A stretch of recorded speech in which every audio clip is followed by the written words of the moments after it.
of that which is around them, which is the love of God. I am Kryon, in love with humanity, for good reason. And so it is.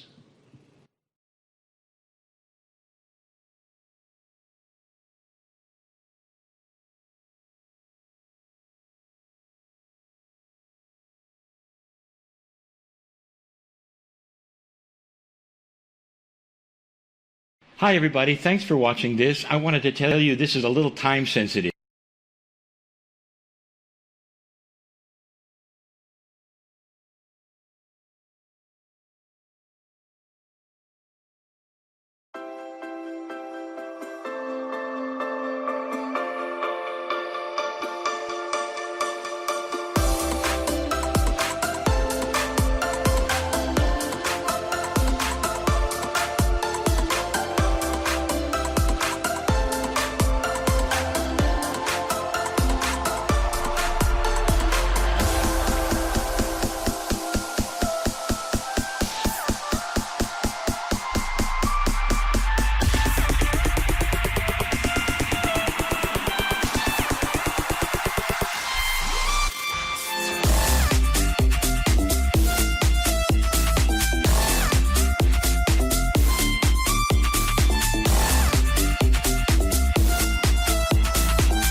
Hi everybody, thanks for watching this. I wanted to tell you this is a little time sensitive.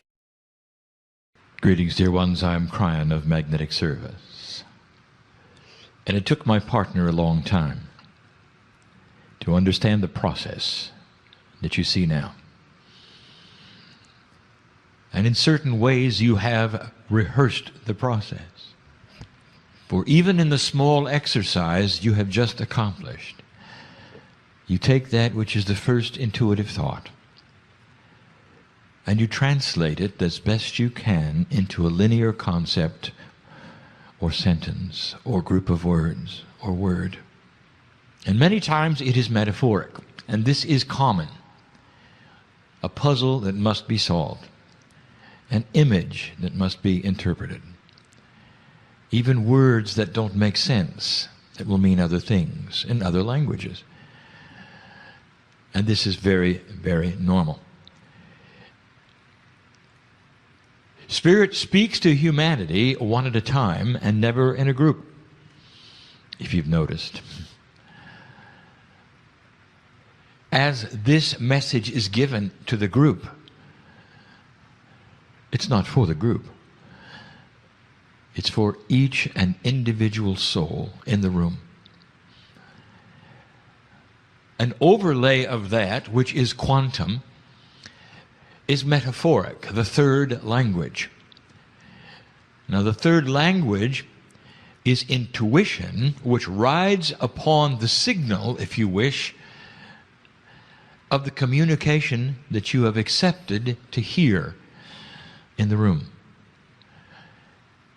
Not on the audio, but the fact that you are tuned in with intent. And so every single channeling has an attribute of more than one communication. Some will hear the same words and feel the same energies and walk away feeling nothing happen. Another human sitting next to them will have the healing that they asked for. And so it's never a group energy. And that is why I speak to each one of you separately. It's complex. You tune in to the words. Your logic understands the linearity of the syntax. And at the same time, there are concepts being given to you through intuition. We call it the third language as a metaphor. For it is not the language that is after two. The third language is a language of the three. And the three, in numerological terms, is catalyst.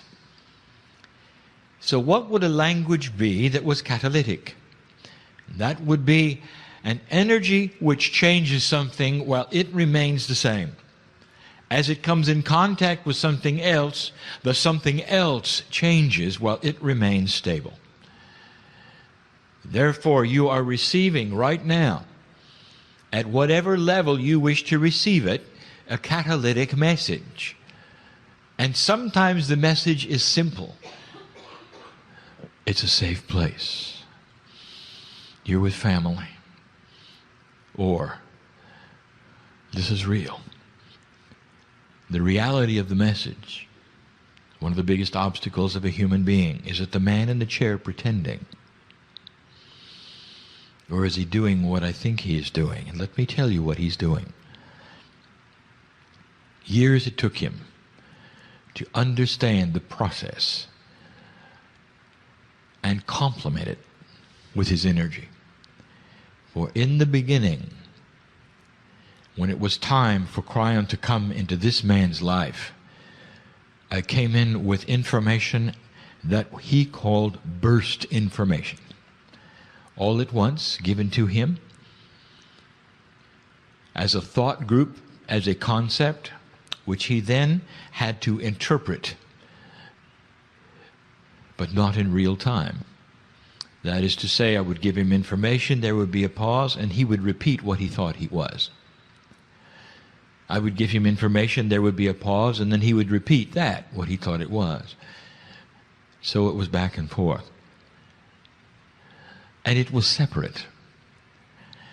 And that is to say, there was Kryon and then there was Lee.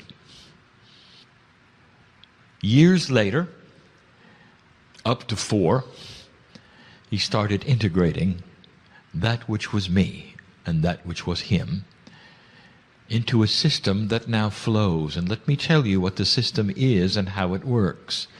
I can feed him intuitive thought instantly, I can feed it to him faster than he can speak. And so the system goes like this. Channeling is the manifestation of translation of intuitive linearity. I have learned to slow down that which I wish the human beings to know to a pace that he can interpret in real time. And that was pretty good. Until about 4 years ago, when I asked him if he wanted to go to the next step. And he said, what step would that be? And I said, total integration. And that would be so that you could hear me. The love that I have for humanity, the compassion of the other side of the veil, and not just words. And so it was more than intuitive thought. It was concepts combined with a linear voice message, combined with the emotion of God, all in a package that was complex, that took him years to see and recognize and trust. So the words you hear now, he has no concept are coming until they are actually manifested in the air. It took him a long time. This is not what humans are used to. They want to know what's coming. They want the concepts at least to be presented in advance. And some of them are good at talking around concepts, so it becomes spirit and them. And that is also channeling. Some will take concepts and be able to channel around them with core information given to them at different points in their lecture channeling. That's valid channeling. Some will write it down. That's valid channeling. Some will paint a picture. And that's valid channeling. Some will compose music. It's beautiful. It touches your soul. And that's channeling. Some will have sculptures, and that's channeling. All the things which are creative on this planet, which fulfill a passion of delivery, of beauty to another human being, can be channeled.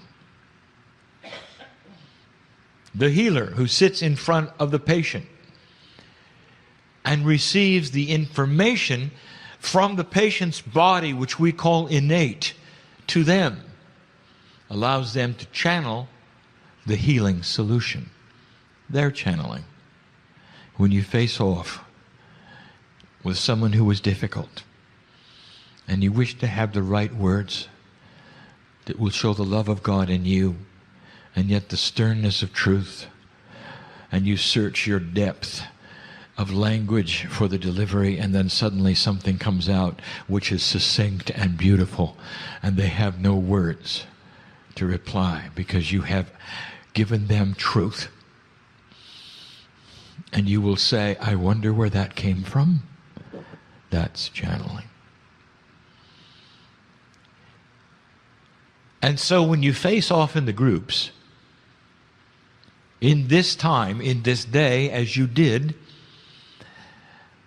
and you ask for a message for perhaps not only yourself, but for the others that you do not know, this exercise tests that which you feel uncomfortable with. For you are first faced with a social situation. What if I can't think of anything, you say? Will I appear to be a fool, you say? What if I look in their eyes and nothing comes across, you say? Well, I'll have something in reserve, perhaps, you say. I'll think of something wise to say in case I get nothing. And all of this is part of the process, and we know that. If you do this often enough, you learn to sit back and relax. And you don't think of anything in reserve.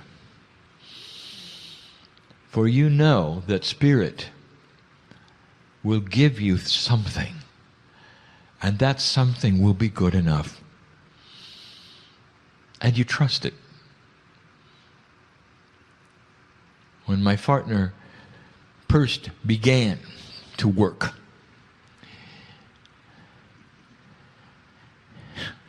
he had concerns. What if he gathered an auditorium full of people and I did not show up? You don't think that occurred? What would he have in reserve? And he had to walk through this. And I let him. I let him think about it and worry about it until we integrated. And the best thing that ever happened to him is when he let go.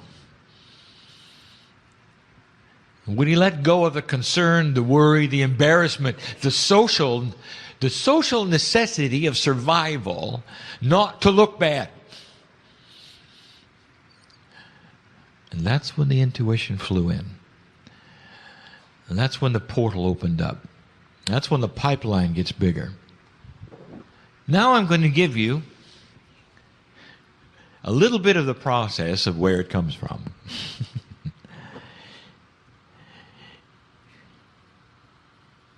For you're told it, of course, originates in the brain. And it doesn't.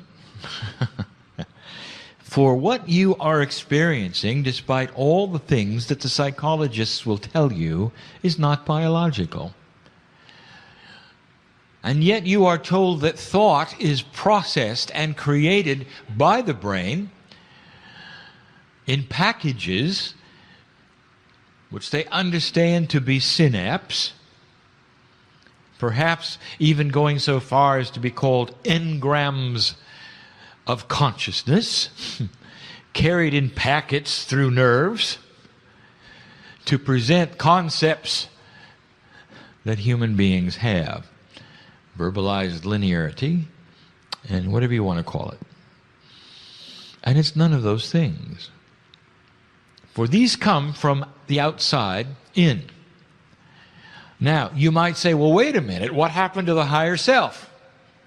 So this begs a question. Where is the higher self? Well, you might say, it's inside me. What if it was you? What if it lurks, if you want to call that, in what is called innate? Now we get complex. For this is the quantum field around every single human being that knows all about the body. It knows more than the body does. Let me ask you this question yet again. Does it make sense to you that you could have disease in your body and the body doesn't know it? Isn't it supposed to be intelligent? Intelligent enough to know when it's diseased, what it can stand, what it cannot stand. And yet even the most basic premises of metaphysics has you doing kinesiology, which is muscle testing. And here is where you're asking innate, am I allergic to this? Can I have this? What is the dosage? Do I have a disease? Isn't it odd that that does not come from inside? Your immune system fights things, but it doesn't even know it has something to fight sometimes. You can have all the white blood vessels in your body rushing to one place to fight a cancer, and you don't even know you have cancer because your body doesn't tell you. There's a disconnect somewhere in there, you might say. Well, that disconnect is not designed to be a disconnect. You're supposed to be able to be in touch with innate. That is to say, that part of your body that is not biological. Very difficult to explain. Now it's integrated, but what good does it do to have integration when the innate is in the other room with the door shut? So what you're asking for is a full body experience to open the door and know the things that innate knows. There are some unanswered biological questions that at this day are not even being asked. 100 trillion molecules of DNA are identical in your body. Your big toe has the same DNA as the top of your head. It's not like your cellular structure, which knows whether it's a kidney or a fingernail. Your DNA is identical all over your body. There is a process where it communicates 100 trillion times, a quantity that communicates with itself and knows all about you. That's the DNA that we speak of. And in that there is consciousness. It's innate. You might say there's another you in there that you'd like to get in touch with. And you'd be right. We've spoken of the divine parts of you. And this is the intuitive generator. Innate is quantum. The field around you and your DNA is quantum. And that is to say, it is actually in a multi-dimensional state. Human intuition is that innate which often speaks to you when you least expect it. Channeling is tuning into it to the degree where innate is always working and becomes linear. Do you have help? Oh, yes. And this is the hardest thing we have ever taught. You want to think you have guides and angels.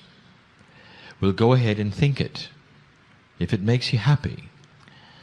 Go ahead and name them, if it makes you happy. Go ahead and count them, if it makes you happy. For human beings need to often linearize quantum concepts in order for it to fall into an order where they can appreciate it and use it and understand it. The truth of the matter is, you cannot name them and you cannot count them. This is very difficult. We told you at one time, in the lineage of Kryon teaching, that you had 3 guides. That is a metaphor. Just like the third language is a metaphor. It's about the 3. Have you noticed the packages of 3 which are divine? Even the doctrines of earth, in the rigidness of the metaphors and the mythology of some of your religious practices, celebrate the 3. The Godhead is the 3 in one. You'll find it everywhere on the planet. It is part of divinity. It is seen in a trilogy of energies. You have 3 guides, not really.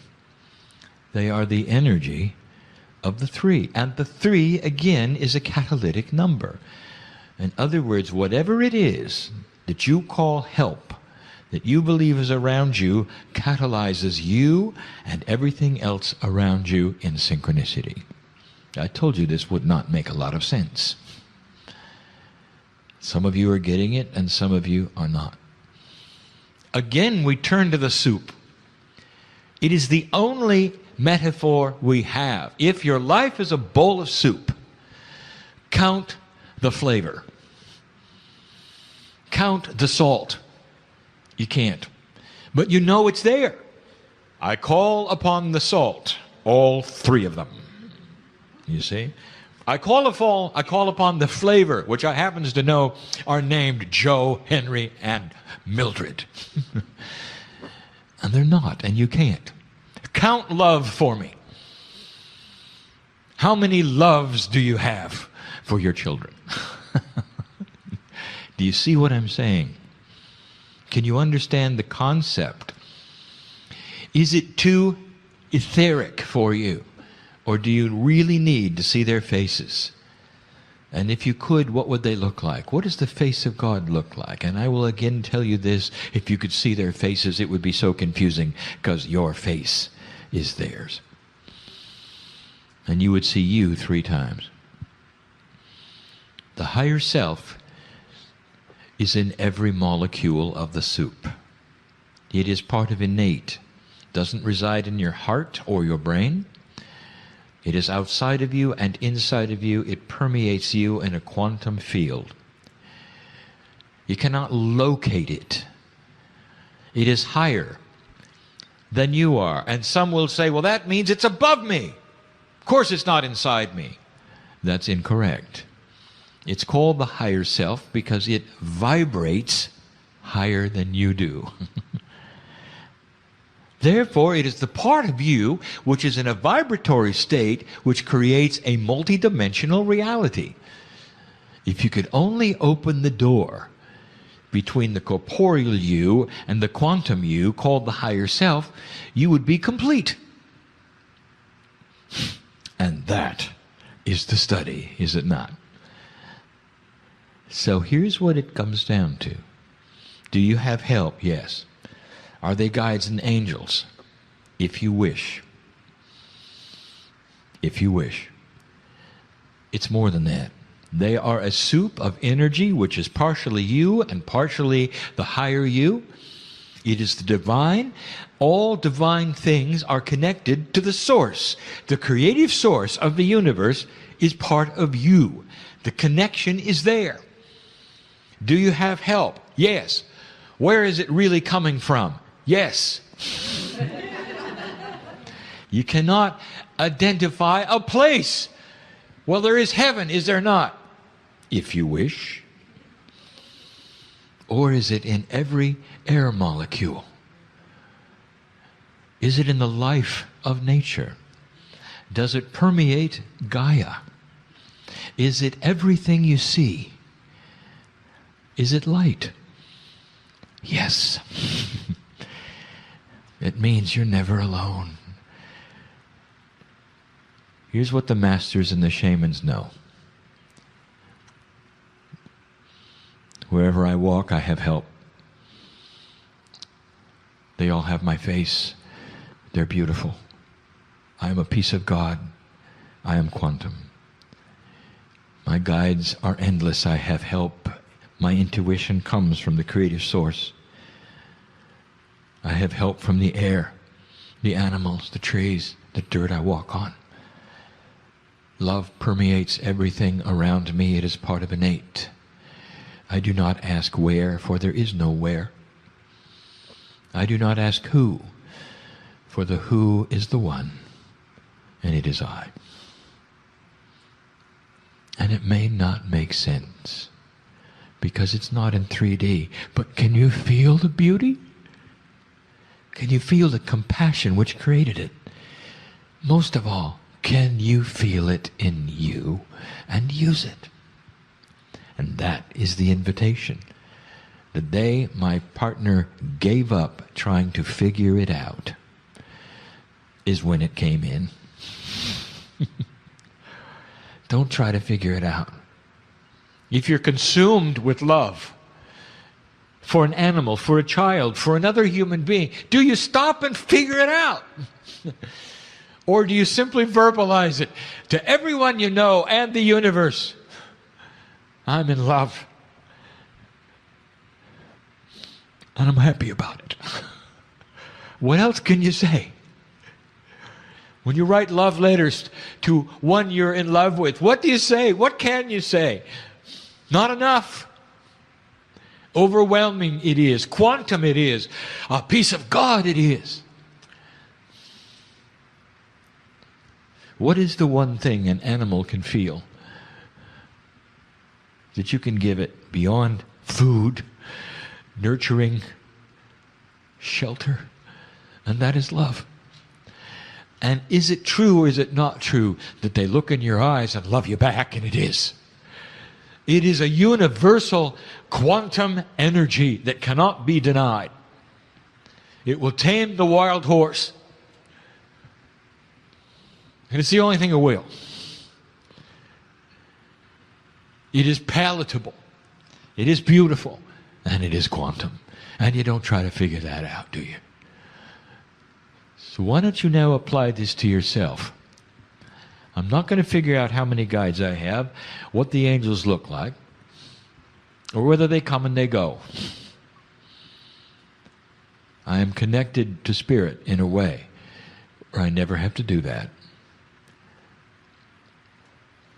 Here's what my partner knows.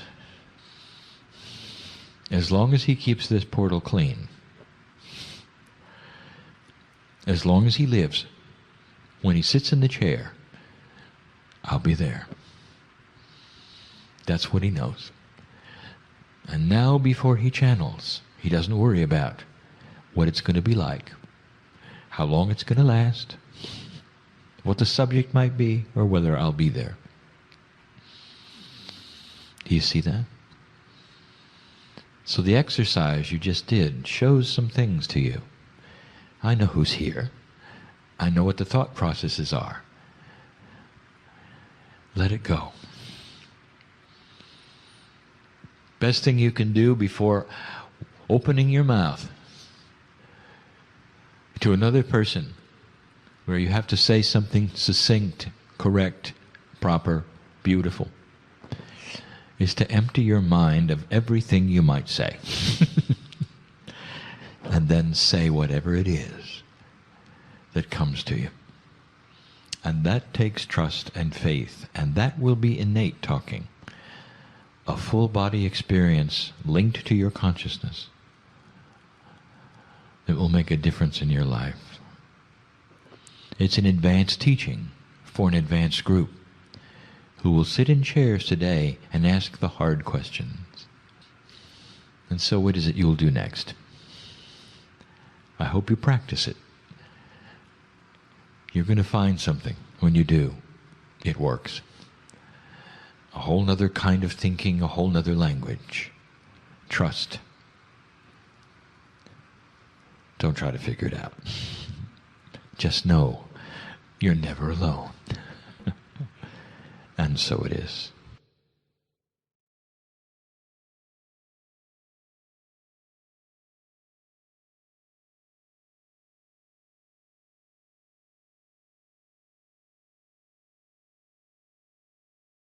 Hi, everybody. Thanks for watching this. I wanted to tell you this is a little time sensitive.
Hi, everybody. Thanks for watching this. I wanted to tell you this is a little time sensitive. Greetings, dear ones. I'm Kryon of Magnetic Service.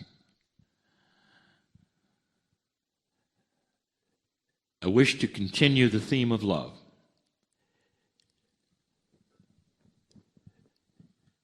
I want to give you an idea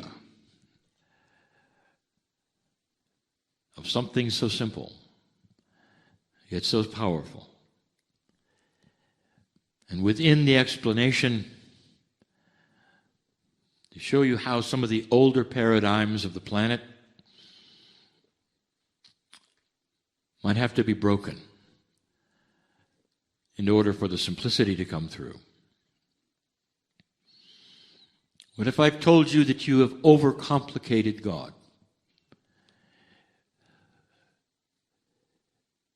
This comes, dear ones, from the humanism idea that grand things must be complicated.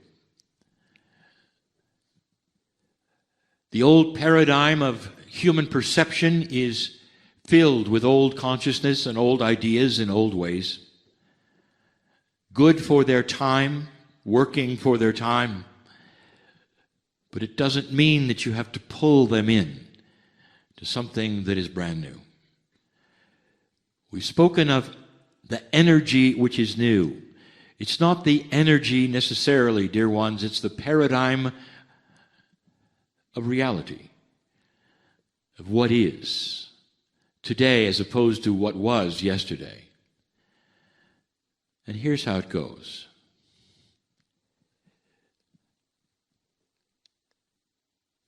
I've heard people say,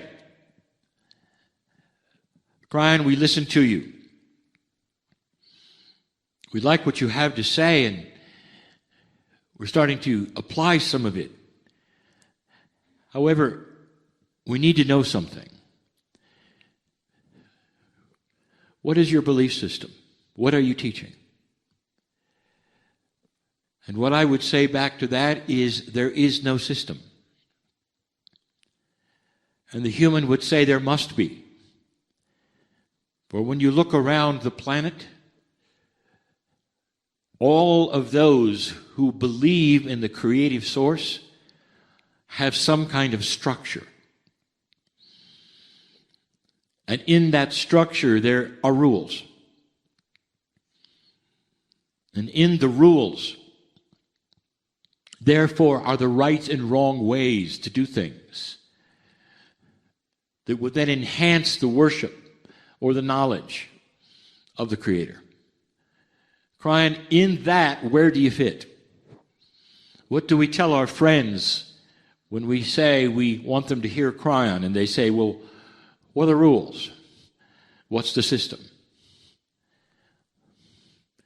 I want to ask you something. What if, just for a moment, follow this idea that you could pretend for just a moment that your soul could stand before the Creator of all things, all by itself, and suddenly the eyes of God were on you, and you could ask the question to the creative source, what is your system? There would be a smile and an overwhelming feeling of caring and compassion when the creative source said, there is no system, there is only love. And if you came back to the planet, you would say, you know, there is only love from the creative source. And the humans would say, well, yes, that's correct, but you are not God. You have to have a system in order to make sense of that which you don't understand, which is God. And this is the difference, dear ones, between an old and a new energy. What if I told you there is no system? Love is not a system. Love is a reality. It is an existence. It is what it is. Love contains all of the attributes of everything you'd ever have to know or be or do. in order to have the right kind of living and the right kind of life before God. Because you become that essence which has no system, which is one with everything. There's so much that we could tell you here that is starting to shift and change. You know this. We've said this before, that when a human falls in love with another human, in those first days, when it even affects your system and you feel just a little crazy, and it's beautiful, that should tell you right then, if one of you asks the other one, well, let's stop for a moment and analyze the system. You don't, because there is no reason, because love is pure and complete. And if it's true love, it lasts a very long time because of those attributes. If you walk into nature, dear ones, in the middle of the trees and the forests,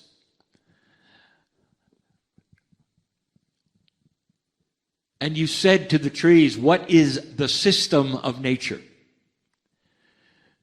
The trees would smile at you and say, there is no system.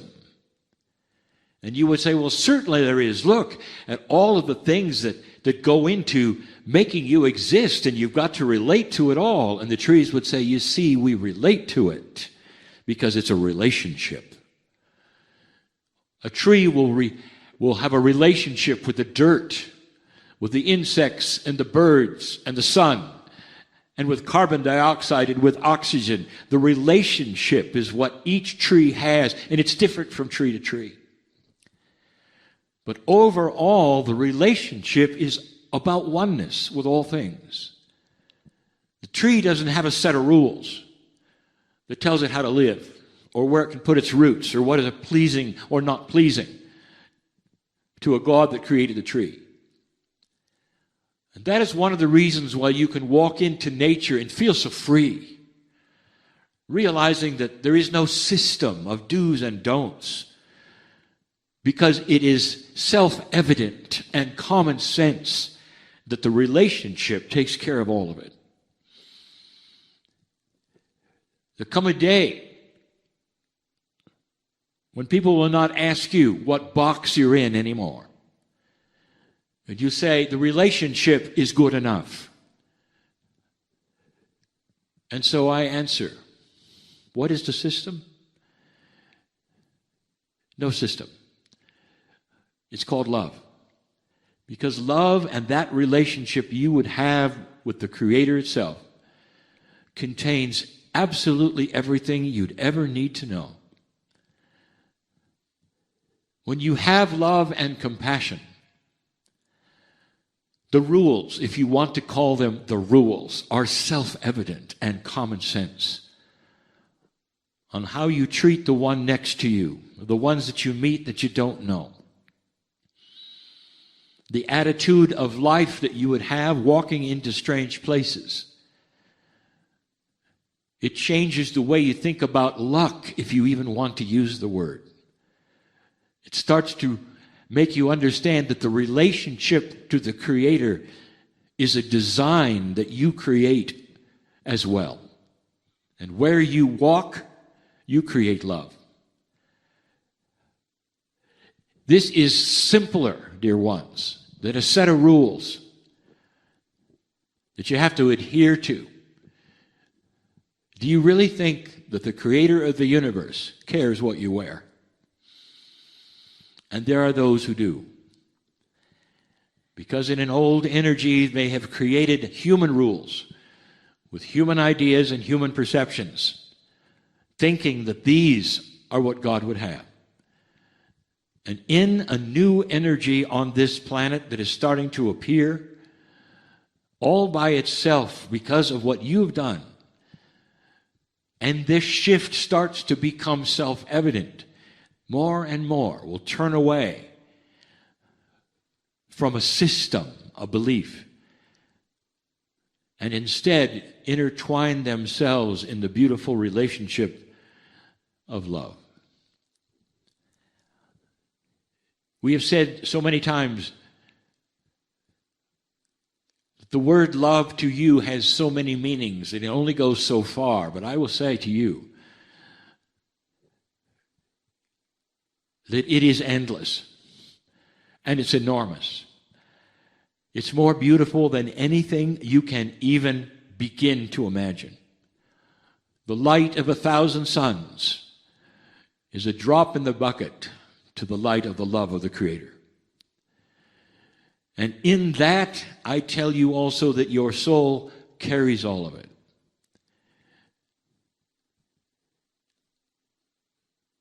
When the prophet Elijah walked into the field, he was going to ascend, and he knew that.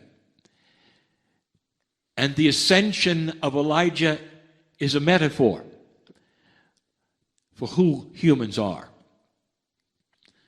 Ascension meant that he was going to leave his corporal body, that body that he has, corporeal in nature, and it would vanish, and he would then become the soul that walks the earth, just like you. And he knew what was going to happen, and so he had his understudy, Elisha, write it down. Don't miss a thing, he said. Tell everything you see. And Elisha saw so many metaphors and so many things written so carefully in Scripture. But the biggest thing he saw was this, that Elijah turned into the light of 1,000 suns. Too bright to look at, unbelievable to any human being that there could be a light that bright. That was Elisha's soul. And dear ones, it's just like yours. It is pure, without rules, without systems. Because love is self-evident in its compassion, and it tells the story through its intuition of how you would live and receive and give to every other human or living thing on the planet. It's so beautiful and elegant in its instructions, so intuitive, that the proof is this, is that when you meet someone else who has that love, you meet them eye to eye and you see them as family. Because you both understand exactly what I'm talking about. This is not the new age, dear ones. But that was the name given to something before that had rules. It bothers many that the believers here in this room would not have a prophet or a place to go to with a name or a set of rules or a denomination. And they would be seen as floaters without a home and without a center. And dear ones, that is the perception of an old energy that needed to be grounded in rules, in beliefs, that put a veil before God. Blessed is the human being who understands this and strips away all of that, if even for a moment to test it and say, is love enough? And the answer will always be more than enough. This is the message we will continue to give on this planet that continues to change with new paradigms that become self-evident. And so it is.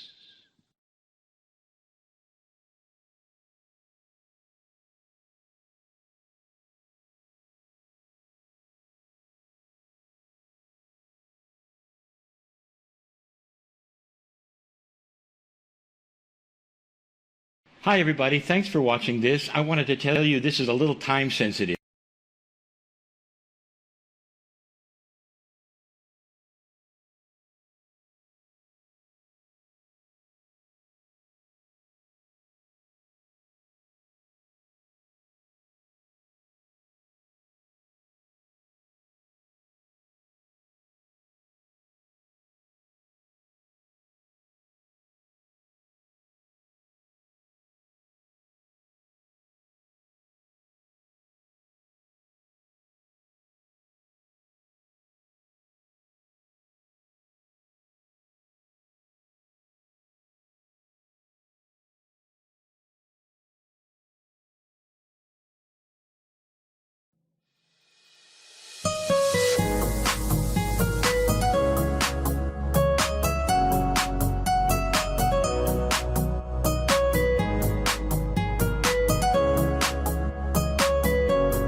Hi, everybody. Thanks for watching this. I wanted to tell you this is a little time sensitive. Greetings, dear ones. I'm Kryon of Magnetic Service. My partner steps aside, but he's still connected. We have said it before, it is not a takeover. Channeling is not a takeover. Channeling is a meld with permission, an agreement with the consciousness of a human being with his own higher self. An agreement that is not hard to make as long as the box he is in of belief and tradition allows it. And if you have been taught that this is not appropriate, it's difficult to channel. It requires that training and practice where it becomes comfortable. For my partner, it's more than comfortable. For he has admitted to wanting to just stay here and not come back. It's a beautiful place where the human being can sit and be for the few moments where the information is delivered. He becomes a translator. He takes my information and linearizes it, and he puts it in his own language. It's a process. The filters that the human being have, which are then developed by the box of his tradition and upbringing, have to be cleared. And then the message will become succinct, as complete as possible, and delivered in a way that makes sense. And that is why I'm giving him 2 times on this one. Dear ones, as you listen to these things this night, they may not all make sense. And so that is why we give the option to listen to them later, perhaps even for them to be transcribed,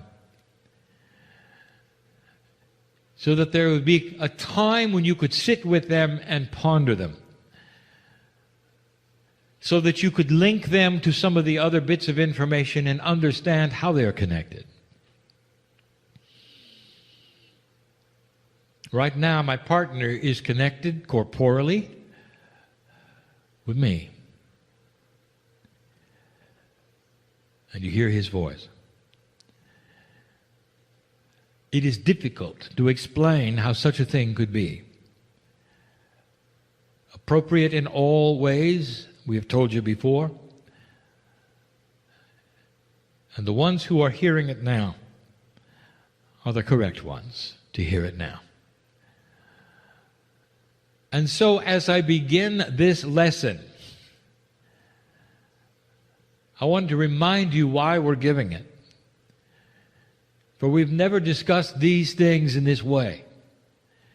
It is time to lay the foundation, the groundwork of the future. And the best way to do it is to give an exposure of how things work inside you. And as we expose these things, we use language that you're not used to, concepts that you haven't really worked with before. And we're aware of that. But it has to start where it has to start. And in the room there are life paths at the moment who are using what we're going to discuss, and some who have no idea what we're going to talk about. That is a respect for the variety of consciousness here, for the steps of learning that you are on. For some of you have been doing this kind of work since you can remember. And others of you are just now awakening to the potentials of who you are. Regardless, we give the story and the teaching as though all of you were on board with all of it. And that is appropriate for the day. There are processes within the human body that are very difficult to explain. They are esoteric processes. We have given you just recently several of them, how they are recalibrating, and just lately, how they work.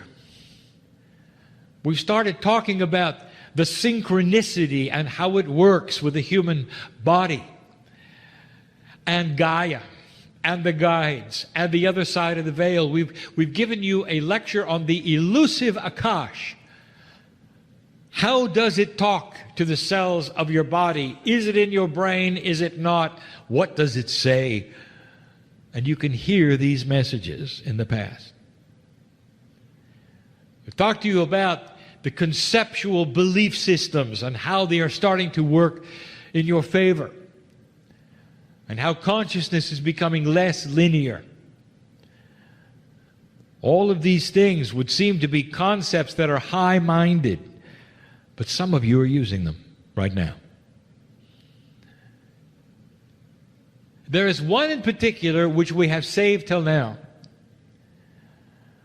because it is difficult to explain, and there are revelations today about how it works that we have not said before or explained before. There is a full system that we have channeled to you in the past called the 9 attributes of the human being. These attributes interrelate in a circle, and I want my partner to teach them in the near future. I want him to develop it into at least 3 parts of training, so that people can put them together, see how they're related, and understand themselves better. The 9 attributes, as we have channeled, were 3 groups of 3. Not that difficult. The difficulty starts to see how they relate to each other, and what they are, and what they might mean to you. How they're connected today, but how they will be connected tomorrow. 9 of them. We told you that 3 of them, 1 in each group of 3, have the same name, the higher self. We told you that there was the human corporeal group, the soul group, and the support group, and that the higher self was in each one of those. But the one we want to talk about today is squarely in what we would call the human corporeal group. And yet, like so many of the others, there's more to it than it seems. And the name of it is innate. And so the word innate is going to be a part of the human consciousness that all of you have at the corporeal level, which we are going to discuss today in a way we've never discussed. Telling you only a little bit about it, but enough, hopefully, to tweak your interest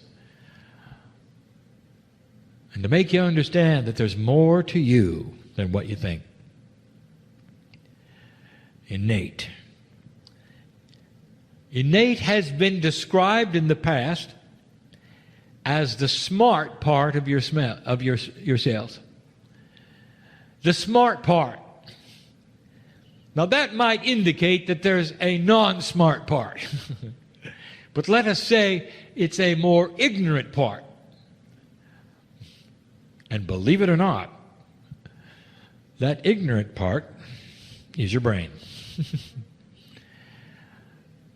Now the brain perceives many things, and it's a calculator to the max. It's the best memory instrument on the earth today. Everything that you've experienced is in there. It tempers how you behave, what you do, how you act, what you believe, what you think. But let me tell you where it falls short. It doesn't know anything about what's going on in your body. You can intellectualize for a very long time, and yet you will never find out from the brain how your cells are doing. Do you have an allergy to something you have not experienced yet? Perhaps. To a food that you have never tasted. To a chemical you have not seen. How would you know? The innate knows. The innate is the smart corporeal body. It knows everything about everything. It actually is as smart as your brain, but in a different way. So what you do to find out if you're allergic to something is to place that something in your hand and muscle test. And that is called kinesiology. A big word for something very simple. And in the muscle testing, you are using the body's chemistry to give you a yes or no signal about something it knows and you do not. Muscle testing. So in the process of that procedure, do you understand you have acknowledged that there's a part of your body system that knows more than your brain? Oh, it knows a lot more than what you're allergic to, my friend. It is so tuned in to your DNA. It is part of your process. It is part of your evolvement. It's more than even that. Innate. Innate handshakes with your higher self at all the three levels we discussed, and that is difficult for us to describe. But if you put it in a circle chart, you'd draw the lines between them and you'd see what I mean. It's your smart body. Does it find a place in illogic to think for a moment that you'd have some kind of a disease attacking your body and not know it? Don't you find it odd, human being, that there are certain kinds of diseases that can lurk in you and you only know it through your discomfort or through your death? And you would never have the signal from your brain except pain. But the innate knows it when it happens. The innate knows it when it entered your body. As the white blood cells go to the places they need to go to fight, and you have no idea, the innate is on alert. What is it and where is it? This is difficult. We told you, dear human being, that the elusive Akash information was not in your brain. You cannot go to your brain to find out who you used to be and when. Because the brain only receives that information as it needs it, as transmitted from your DNA. The innate is the same.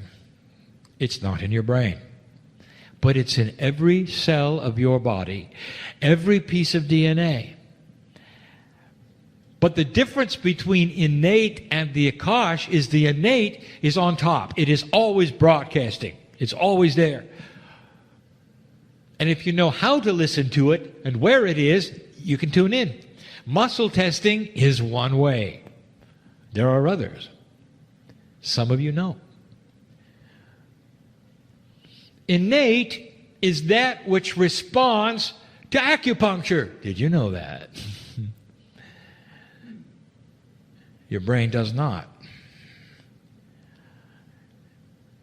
Innate is aware of all things and is broadcasting all the time. It broadcasts so greatly that it flows right into that which you call the Merkaba of the body. Now we're talking about a field around your body that pulses very strongly with information that those who have the ability to see can read. Welcome to the medical intuitive, who can stand before you in various degrees of success and read your innate. They don't have to muscle test to know you've got something going on. They can see it in the field around your body. Now you think that a medical intuitive is looking at your liver or your heart and is doing some kind of analysis because that's what you understand. That's your box. You had no idea that they are sensing the quantum energy that your innate is broadcasting of your health, of what's going on in the chemistry, of what might be developing inside you. It's different than you thought, isn't it? That's the innate. And that's only one of the things that innate does. It's the smart cellular part of your body, but it's not just about that. What I'm going to tell you next, we have given you before, but I wish to explain it better. Your innate is also a governor of what you need. Now turn a page with me. We have talked in the past about mining the Akash. So let us open that door for a moment. Is it possible, dear one, that you could go into the vast storehouse of the attributes of your past lives and pick out something you need today? And the answer is yes. And the way it's done has to pass muster and permission of the innate. Because the innate smart body knows what you need. It is then the governor, the filter of what you can pull out of your Akash and use. And it will say no to frivolous things and say yes to the things that will allow you to cure yourself of disease, live longer, and increase the percentage of efficiency of your DNA. It doesn't care how you look like you do. It cares about your health. If you want to go into your Akash and pull out something that you need for survival, it's right there with you. If you want to make clearer skin, it isn't. If you see what I mean. It's the governor for mining the Akash. By the way, the Akash is supremely mineable. You have earned what you've lived, dear ones, and it's not in there that far. It's not deep. It all lays in a soup that is available all the time for you. If you have a disease in your body right now, dear one, and you want to mine the Akash in the way that you only would know how, only your consciousness in practice and maturity can work on a problem that is yours only, to mine who you are and who you were, and to bring forward that which would cure it. The innate is responsible for spontaneous remission. For the innate can go in and pull out the things in the Akash and place them into your cellular structure. That's how smart it is. Did you ever sit in a meeting and something is said or a feeling can happen and you get chills? What are they? You would say they are chills of validation. Guess where they came from? The innate. The innate is signaling you truth, not your brain. Dear ones, your brain will get in the way. It's the brain that has the box of belief. It's the brain that has who you are based on experience and memory. It is the innate that knows the truth. One of the attributes of the future human being, and we have given you this before, is to build a bridge between your human consciousness and your innate. It is one of the three things in the cellular part of the 9 attributes, the human energies part, that a bridge can be built so that you don't have to muscle test, so that you can become your own medical intuitive about your own cellular structure. Doesn't that make sense? So when something invades your body that is not appropriate and proper, that your brain would never tell you and that your innate knows about, when the bridge is complete, your intuition will say, there's something different. And you may not know what it is, but you will go to somebody who can help you to know, and it'll be far earlier than waiting for your brain to give you pain, if you know what I mean. That's also innate. Innate does so many things for you. And some of you are starting to get another picture, and this is where I'm going. It's a concept we have not really broached before. We're going to call it something. Please do not misunderstand. You only have one word for this. The word is called brain. So we are going to give you another concept. The innate is your second brain. It doesn't function like your first one at all, but it is smart, and it is intelligent, and it knows what you need, and it's the governor to keep you from picking up the wrong thing, just like your brain is, in a different kind of way. Let me show you what I mean. Here is a puzzle, a conundrum of medicine. When an accident happens and it severs your spinal cord and leaves you with no feeling or operations from the waist down, there's some interesting things that continue to function. One of them is your heart. Another is digestion. There are others also that function. The organs of the body, many of them, continue to work even though you are told that your brain, your central nervous system, is the one that sends the signals to make them work. And suddenly, the conduit where the signals are sent is broken. So what keeps them going? When you have a heart that depends upon signals from the brain on a regular basis, and the brain is disconnected, and it's still going, how do you think that works? And now I'll tell you, because the innate takes over. It's always there. And the organs will function. Even reproduction happens. The heart keeps going. Digestion, it's a second heart. It's a second liver, you might say. Innate is a second brain. And these are the things that sometimes medicine has puzzled over, and I just gave you the answer. There is another intelligence in your body that is smarter about cellular things than your brain is. So now I want to wrap this all up.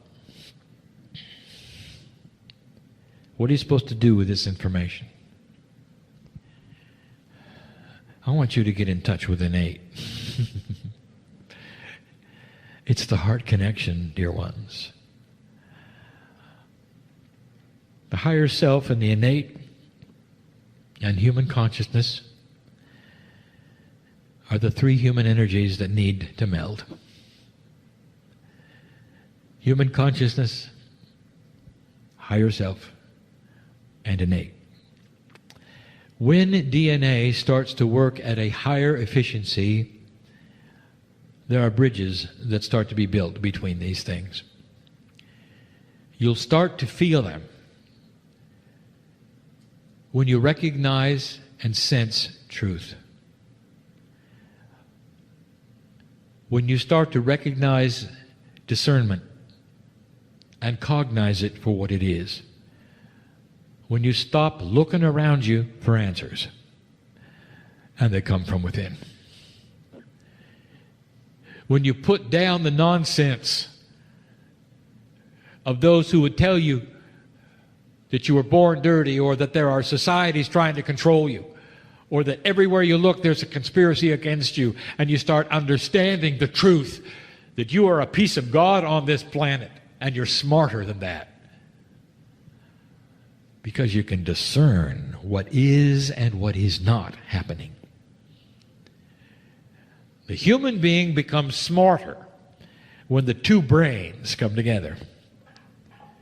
And you're able then to see your own health situation, to catch things before they get out of hand, to know what you need, to know how you need to eat based upon your Akash, who you used to be, and what satisfies the cellular structure the best. Every single one of you has a different diet based upon what works for you. There is no such thing as an enlightened diet, except for you.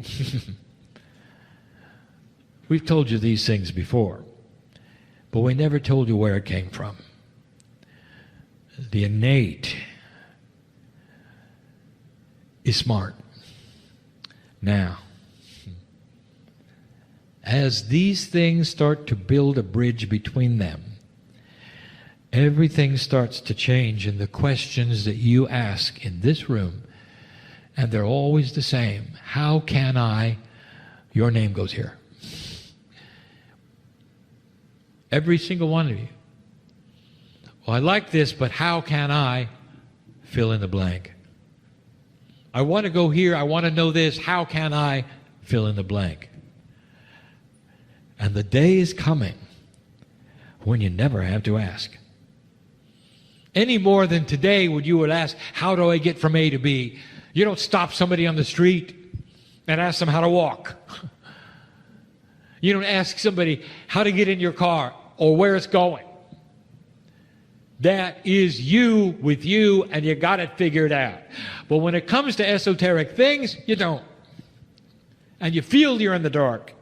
And there's missing pieces. When these things start to meld, the missing pieces will start to fill in, and you're going to be a lot smarter about you. And one of the things that's going to occur is you'll know you're not from here. You're from the great central sun. You're where I am from. You'll know that you're eternal. You'll know that you've had more than only one life. And it'll be something that you know, just like innate knows it. And not something you're trying to intellectualize with the computer in your head. It's the heart connection to the max. Innate is what creates emotion. Let me tell you, dear ones, innate helps you fall in love. It gives you energies that you can't explain that make you just a little nuts. And nobody can explain that. And innate knows all about it. It changes every cell of your body. It's able to ring true. There's nothing like it. Can you see how innate will serve you? And how it shakes hands with the higher self and knows about God and you. And this has been our story for this day about something in you you may have not known the extent of it, what it is, how it works, how important it is. And it's you with you. It's not an entity inside you, dear ones. It's you, the smart part of yourselves. And so it is.